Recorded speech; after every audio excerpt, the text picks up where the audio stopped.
Hi hello welcome to byte Naresh YouTube channel. సమాజ హితం కోసం జీవితాలని దారపోసిన, ఎక్కువ ఆలోచించి జ్ఞానాన్ని పంచిన మహానుభావులు ఎంతోమంది అనుభవజ్ఞుల మంచి మాటలని మనం ఇప్పుడు ఈ వీడియోలో తెలుసుకుందాం. దేన్నైనా చెప్పగలం కానీ కానీ ఆలోచించమని ఇతరులకు చెప్పడం చాలా కష్టము. ఇతరులు దేనైనా చెప్పగలం మనం, దేన్నైనా, కానీ ఆలోచించండి అని చెప్పడం చాలా కష్టమని ఒక మహానుభావుడు చెప్పాడు. ఆయన ఎవరో కాదు, అయాన్ రాండ్ అనే మహానుభావుడు చెప్పిన మాట నిజమే కదా. ఒరే ఇది ఈ తాయెత్తు కట్టుకోరా, ఈ దారం కట్టుకోరా, ఈ ప్రార్థన, ఈ ప్రేయర్ ఆయిల్ దాగురా, ఇడికెళ్ళి దండం పెట్టురా, ఆడికెళ్ళి పూజ చేయరా, ఇక్కడ ఉపవాసం ఉండరా, ఇది ఇట్లరా, అరే ఇటు వాస్తు బాగాలేదురా, అరే అటు అది బాగాలేదురా అని ఉచిత సలహాలు ప్రతి ఒక్కరూ ఎవరికంటే వారికి, ఎంతమంది కంటే అంతమందికి ఇచ్చేస్తారు. ఈజీ, చెప్పడం ఈజీ, చేయడం కష్టము. కానీ ఆలోచించండి అని చెప్పడం మాత్రం చాలా కష్టం. Okay, thank you. చెడు విశ్వాసాలు చివరకు అనర్థాలకే దారితీస్తాయి. స్వామి రామదాసు గారు చెప్పారు ఈ మాట. స్వామి రామదాసు గారు ఏం చెప్పారంటే, చెడు విశ్వాసాలు చివరకు అనర్థాలకే దారితీస్తాయి. అంటే చెడ్డ నమ్మకాలు, మూఢనమ్మకాలు కాదు, బ్యాడ్ బిలీవ్స్ మరి ఖచ్చితంగా అనర్థాలకే దారితీస్తాయి. ఒక స్వామీజీ దగ్గర తన కూతురుని వదిలేసి సేవకురాలిగా, ఆ తర్వాత ఆమె కన్సీవ్ అయిందని బాధపడ్డ వాళ్ళు, లేదా క్రైస్తవ మిషనరీలకు తమ ఆడపడుచులను ఇచ్చేశాక పోపు గారే స్వయంగా ప్రకటించారు, క్రైస్తవ లోకానికి క్షమాపణలు, నిజంగానే వాళ్ళు శారీరక దోపిడీకి గురయ్యారు అని. ఆ డీటెయిల్స్ కూడా మరొక వీడియోలో మీ ముందు ఉంచుతాను. అలాగే పలానా భూత వైద్యుడు, మాంత్రికుడు ఏదో మాయ మాటలు చెప్పి లోబరుచుకున్నాడని ఎన్నో చూస్తూనే ఉంటాం. కాబట్టి చెడు విశ్వాసాలు ఎప్పుడైనా అనర్థాలకే దారితీస్తాయి. స్వామి రామదాస్ గారు చాలా మంచి మాట చెప్పారు, ఆయనకి ధన్యవాదాలు. ఫ్రెడరిక్ డరెన్ మాట్ అనే ఆయన చెప్పిన మంచి మాట ఏమిటంటే, మన పూర్వీకుల ఆలోచనలు, ఆచరణలే నేటి మూఢనమ్మకాలకు పునాది. ఫ్రెడరిక్ డరెన్ మాట్ చెప్పిన మాట ఇది. మన పూర్వీకుల ఆలోచనలు, ఆచరణలే నేటి మూఢనమ్మకాలకి పునాది. ఫర్ ఎగ్జాంపుల్, పూర్వం గాఢమైన నిద్రలోకి వెళ్ళిన వ్యక్తి మనం సరిగా పిలవలేదేమో అని చితి మీద పెట్టడానికో సమాధిలో పెట్టడానికో ముందు ఒక చోట ఆపి అందరు గట్టిగా పిలుస్తావు. కొన్నిసార్లు అలా పిలిచినప్పుడు లేచి వచ్చిన దాఖలాలు కూడా ఉన్నాయి. దాన్నే దింపుడు కళ్ళెం ఆశలు అంటారు. ఇప్పుడు ముక్కలై యాక్సిడెంట్ అయి ప్రాణాలు కోల్పోయిన వ్యక్తిని కూడా మూటగట్టి మళ్ళీ చెవులో గట్టిగా పిలుస్తూ ఉంటారు. డాక్టర్లు నిర్ధారించి ఇతను చనిపోయాడని, అయినా కూడా ఇప్పటికీ ఆ దింపుడు గల్లెం అనే ప్రక్రియ అలాగే కొనసాగింది. పూర్వ రోజుల్లో అడవికి వెళ్ళాక తగులబెట్టడానికి నిప్పు తయారు చేసుకోవడం కష్టమని, చనిపోయిన వెంటనే ఒక చోట అనుభవజ్ఞులు నిప్పు తయారు చేసి కుంపటి పెట్టి అది రగిలిస్తూ శవంతో పాటుగా తీసుకెళ్ళి కాల్చేవారు. ఇప్పుడు లైటరు, అగ్గిపుల్ల వచ్చిన ఆ పద్ధతి అలాగే కొనసాగుతూ ఉంది. ఇంకా దీనికి నిప్పు ఓర్వట్టిరు అనే ఒక ప్రక్రియ కూడా ప్రచారంలో కొనసాగుతుంది. కాబట్టి మన పూర్వీకుల ఆలోచనలు, ఆచరణలే నేటి మూఢనమ్మకాలన్నిటికీ పునాదులు అవే అన్నమాట. ఈ మాటని ఫ్రెడరిక్ డరెన్ మాట్ అని ఆయన చెప్పాడు, ఆయనకి కృతజ్ఞతలు. మృత్యువుకు భయపడని వారు సైతం తమ విశ్వాసాలను మార్చుకునేందుకు భయపడతారు. ఈ మాట చెప్పింది చాలా గొప్ప వ్యక్తి బెర్నార్డ్ రస్సెల్. మరి బెర్నార్డ్ రస్సెల్ చెప్పిన మాట ఎంత బాగుంది చూడండి. మృత్యుకు కూడా భయపడరు, చావుకైనా తెగించి పోరాడగలరు, కానీ తమ విశ్వాసాలను మార్చుకునేందుకు మాత్రం ఇష్టపడరు. పెద్ద మిషన్ గన్ హ్యాండిల్ చేసి అని 100 మందిని కాల్చిన వ్యక్తి అయినా ఎదురుగా నిమ్మకాయ కనిపించిందంటే అమ్మో అని భయపడి వెనక్కి వెళ్ళిపోతారు. నిజం.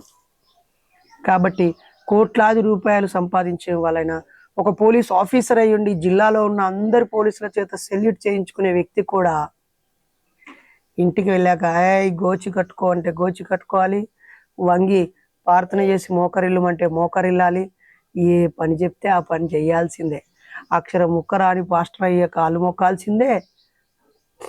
తనలాగా త్యాగమో పోరాటమో సాహసమో చేయని వ్యక్తి కాళ్ళు మొక్కాల్సిందే.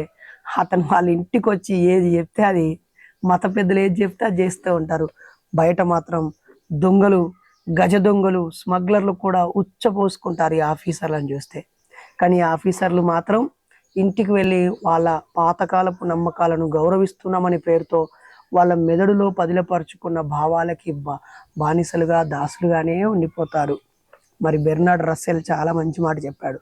మృత్యువుకు భయపడని వారు సైతం తమ విశ్వాసాలను మార్చుకునేందుకు భయపడతారని. పొరపాటు మానవ సమాజం, దానికే కట్టుబడి ఉంటాననడం మూర్ఖత్వం. పొరపాటు మానవ సహజం, క్షమించండి, మరి దానికే కట్టుబడి ఉండాననడం మూర్ఖత్వం. ఈ మాటను సిసెరో అనే ప్రముఖుడు చెప్పాడు. ఏమని?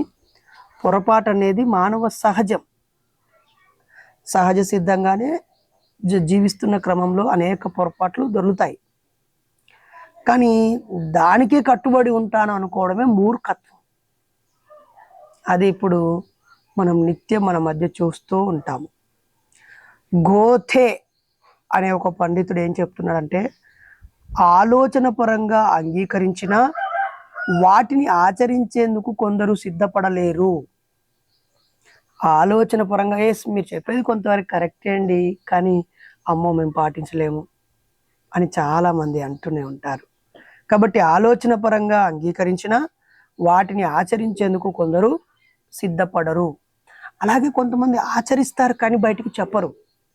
నాస్తికత్వాన్ని కొంతమంది ఆచరిస్తారు, అజ్ఞానం మూఢనమ్మకాలను పడేస్తారు, కానీ బయటికి చెప్పుకునే ధైర్యము సాహసం చేయరు. చెప్పుకుంటే కలిగే లాభం లేదని, చెప్పుకుంటే నష్టమే ఎక్కువ అని చెప్పకుండా ఉండేవాళ్ళు చాలామంది ఉంటారు మన మధ్యలో. ఎంతోమంది ఆడపడుచులు అప్పుడప్పుడు కలిసినాడు, అన్న ఏదో బయటకు ముగ్గేశాను కానీ లోపలంతా నిన్న జ్వరం వచ్చి ఇది ఏది చేయలేదన్న పూజ, ఆ గంట మాత్రం మంది కోసం కొట్టానని ఎవరు అంటారు. 2 నిమిషాలు ప్రార్థన చేసినట్టు యాక్ట్ చేశానన్నా నిజానికైతే నాకు నమ్మకం లేదు అంటాడు. ఇంకొంతమంది అమ్మ కోసం అలా చేశాను, నాన్న కోసం ఇలా చేశాను అని చెప్పే వాళ్ళే ఉంటారు. అయితే ఆలోచన పరంగా అంగీకరించిన చాలామంది వాటిని ఆచరించేందుకు కొంత సిద్ధపడలేరు. ఉదాహరణకి 100కి 99% మంది మంత్రాలు తంత్రాలు నమ్మరు, మూఢనమ్మకాలు నమ్మరు. 100కి 1 ఉంటారు. ఆ 100కి 1 ఊర్లో 5,000 మంది ఉంటే ఒక 50 మంది నమ్ముతున్నట్టే కదా. ఊర్లో 500 మంది ఉంటే ఒక 5 మంది అయితే మంత్రాలను విపరీతంగా ఆ 5గురే భూత వైద్యులకు ఆయుధాలు. మాంత్రికులకి వాటికి వీటికి డబ్బులు కోల్పోయేది వాళ్ళే అన్నమాట. ఇంకా జూలియస్ హక్స్లీ అనే ఒక ఆయన ఏం చెప్తున్నారంటే, తప్పుడు ఆలోచనలు ఆలస్యంగానైనా దుష్ఫలితాలు చూపక మానవు. తప్పుడు ఆలోచనలు ఆలస్యంగానైనా దుష్ఫలితాలను ఇవ్వక మానవు. ఇప్పుడు మొన్న మధ్య మన దగ్గర చూసాము, అవేవో కరక్కాయలను పిండి వేసి ఇస్తే వాడు 1 కేజీకి 1000 రూపాయలు ఇచ్చాడు. 1 కేజీ ఇంటికి వచ్చి మిక్సీ గ్రైండర్లో పట్టి వాళ్ళకి ఇస్తే ఇదేదో కెమికల్ పౌడర్ అట అని చెప్పగానే వాడు ఒక పెద్ద ఫ్లెక్సీ పెట్టి ఒక బోర్డు పెట్టి వాడు దుకాణం చాలు చేసి, ఏంటి ఒక 500 ఇచ్చి కరక్కాయలు పట్టుకొచ్చుకొని వాటిని పౌడర్ చేసి పట్టించి వానికి ఇస్తే వాడు 1000 రూపాయలు ఇచ్చాడు. అంటే 500 లాభం కదా. అలా ఒకరోజు 4 కేజీలు ఇచ్చిన వాళ్ళు ఇలా ఇలా ఇలా ఇలా ఒకసారి మొత్తం కరక్కాయలని వాడు 10 లక్షల రూపాయల కరక్కాయలు అమ్మేశాడు. అంటే 100 రూపాయలు వచ్చేదాన్ని వాడు అంటే 1000 రూపాయలకు అమ్మాల్సిన దాన్ని 10 లక్షలకు అమ్మేశాడు. వీళ్ళు తెల్లారి మంచిగా రెడీ పెట్టి పౌడర్ పట్టుకొని పోయేసరికి వాడు దుకాణం ఎత్తేసాడు. కాబట్టి మనం ఆలోచించాలి మిత్రులారా. కాబట్టి తప్పుడు ఆలోచనలు ఆలస్యంగానైనా దుష్ఫలితాలనే ఇస్తాయి. కాబట్టి మంచి ఆలోచనలు చేద్దాం. నీ ఆలోచనలే నీ విశ్వాసాలకు మూలమవుతాయి. పిబి షెల్లీ అనే పండితుడు ఏం చెప్తున్నాడు? పిబి షెల్లీ అనే పండితుడు చెప్తున్న మాట, నీ ఆలోచనలే నీ విశ్వాసాలకు మూలం. చాలా మందికి నమ్మకాలు ఏర్పడడానికి వాళ్ళ ఆలోచనలు, వాళ్ళు బాల్యం నుంచి వాటన్నిటిని ఆలోచిస్తూ క్రమంగా పదిలపరుచుకుంటారు. ఇవి ఉన్నాయి, అవి ఉన్నాయి, ఇది ఉంటుంది, ఇలా జరగవచ్చు, అలా జరగవచ్చు, ఇది నిజమే, అది నిజమే, అలా ఎలా అయింది, ఇలా ఎలా అవుద్ది, అమ్మో అని చెప్పేసి కొన్ని ఆలోచనలకు వ్యతిరేకంగా ఆలోచించలేక, ప్రశ్నించలేక, ఎదిరించలేక, బయటపడలేక అలా అలా అలా అలా అలా అలా ఉంటారు. అందుకే సమాజంలో దయ్యాలు లేవు, కానీ దయ్యాలు ఉన్నాయని నమ్మే వాళ్ళు ఉంటారు కదా, వాళ్ళకు దయ్యం పడుతుంది. దయ్యం బట్టి వాళ్ళు బాధపడతారు. మళ్ళీ వాళ్ళకి చిన్నప్పటి నుంచి నన్ను ఏదో ఒక మాంత్రికుడు, భూత వైద్యుడి దగ్గర తీసుకెళ్తేనే నన్ను పట్టిన దయ్యం పోతుందని వాళ్ళు అనుకుంటారు. కాబట్టి ఆ ఆర్భాటాలు, ఆ పిచ్చి చేష్టలు ఉన్న దగ్గరికి పోతే వాళ్ళు సెట్ అయిపోతారు. నిజానికి దయ్యమే లేదు, ఈవిడని దయ్యమే పట్టలేదు. వాడి ఆ త్రూమ్ తామ్ ఖాళీ డ్రీమ్లకి ఏ శక్తి లేదు. మరి దయ్యం లేనిది పట్టింది, ఆమె ఆ మంత్రం లేనిది మంత్రం పనిచేసింది, ఆమె మంచిగా అయింది. ఎలా అంటే అతను బాల్యం నుంచి చిన్నప్పటి నుంచి నాకు ఇలా అవుతే ఏదో అయినట్టు నన్ను ఏదో ఆవహించింది. కాబట్టి ఎముకలు, పుర్రెలు, పసుపు, కుంకుమ, పెద్ద రకరకాల పూసల దండలు, బొట్లు, నిమ్మకాయలు, లేదా ఒక ఫకీర్ దగ్గరకో, ఒక బాబా దగ్గరకో, ఒక మాంత్రికుడి దగ్గరకో, ఒక స్పెసిఫిక్ ఫకీర్ అని కూడా స్పెషల్గా అనుకోనక్కర్లేదు. వాళ్ళని వాడి దగ్గర తీసుకుపోతేనే తగ్గుద్ది అని అనుకుంటారు. కాబట్టి ఆడు తీసుకెళ్ళగానే తగ్గుద్ది, అంతే. అది ఆలోచనల్లో నుంచి పుట్టిన కల్పితం. కాబట్టి మళ్ళీ ఆ ఆలోచనలో ఉన్న పరిష్కారం ద్వారా మాత్రమే పరిష్కరించడం సాధ్యమవుద్ది. కాబట్టి నీ ఆలోచనలే నీ విశ్వాసాలకి మూలం. చిన్నప్పటి నుంచి మన పిల్లలకి శాస్త్రీయంగా ఆలోచించడం, ప్రశ్నించడం, తర్కించడం, చర్చించడం, సత్యాన్ని అన్వేషించడం మనం అలవాటు చేద్దాం.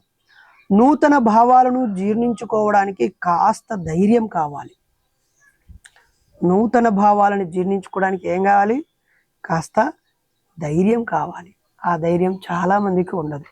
ధైర్యం అంటే ఎదుటివాడిని కొట్టడం కాదు. ధైర్యం అంటే ప్రాణాలకు తెగించి పోరాడమే కాదు. ధైర్యం అంటే తిరగబడమే కాదు. బుల్లెట్లకు కూడా ఎదురుని ఒడడమే కాదు. కాస్త వాస్తవాలను, నూతన భావాలను జీర్ణించుకోవడానికి ధైర్యం కావాలి. ఆ ధైర్యం లేని వాళ్ళు ఎంతోమంది ఉంటారు. వాళ్ళ భార్యల్ని బానిసలుగా మార్చిన వాళ్ళు ఉంటారు. కనీసం అప్డేటెడ్ ప్యాంట్ షర్ట్ వేసుకోవాలి నా భార్య అనే సోయి కూడా రాదు చాలామందికి. అలాగే ఇంకొక వాక్యం చెప్పుకొని మనం ముగించుకుందాం. ఇది చెప్పింది ఎవరో కాదు, the great philosopher, father of ఫిలాసఫీగా భావించే అరిస్టాటిల్ చెప్పాడు. అరిస్టాటిల్ గారు ఏం చెప్పారంటే, క్షమించండి, నూతన భావాలను జీర్ణించుకోవడానికి కాస్త ధైర్యం కావాలి అని చెప్పిన మాట ఎవరిది అనుకుంటున్నారు? భారత స్వాతంత్ర్య మొదటి ప్రధాని, అందరి చేత చాచా అనిపించుకున్న నెహ్రూ గారు చెప్పినటువంటి మాట. ఇప్పుడు అరిస్టాటిల్ గారు చెప్పిన మాటను ఒకటి విందాం. మానవుడు ఆలోచించగలిగే జంతువు.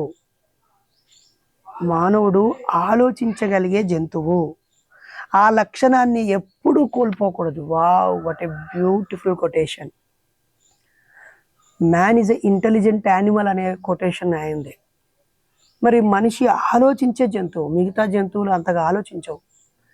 మరి ఆ ఆలోచనే లేనప్పుడు, ఆ ఆలోచన కోల్పోతే ఎలాగా? అప్పుడు మీరు మళ్ళీ పశువుల్లో కలిసిపోయినట్టే కదా అని చాలా సూటిగా చెప్పాడు. Thank you Aristotle, Nehru, P B Shelley, Julius Huxley, అలాగే Goethe, Cicero, Bernard Russell, Frederick Durrenmatt, Swami Ramadasu, Ayn Rand, వీళ్ళకి థ్యాంక్స్ చెప్తూ మరే ఎపిసోడ్లో మీ ముందుకు వస్తాను. Thank you so much. నచ్చితేనే లైక్ చేయండి. ఖాళీగా ఉన్నప్పుడు మహానుభావులు చెప్పిన ఈ వాక్యాలని ఓసారి ఆలకించడానికి ప్రయత్నించండి. ఆలోచించండి, చర్చించండి, విజ్ఞానవంతులుగా, వివేకవంతులుగా జీవించండి. ఇట్లు మీ డాక్టర్ బైరి నరేష్.